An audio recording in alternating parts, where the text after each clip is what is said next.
Rapid City, we have an opportunity to come together regarding some of the levels of violence that we're seeing in this community. We think that together we can have a safer, more just community.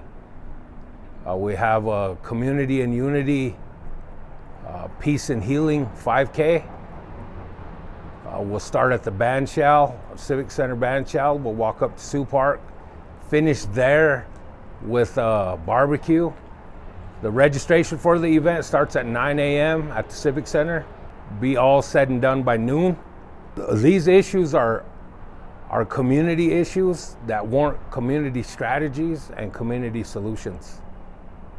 So we challenge our community to come out with your ideas, your support, and just bring the awareness.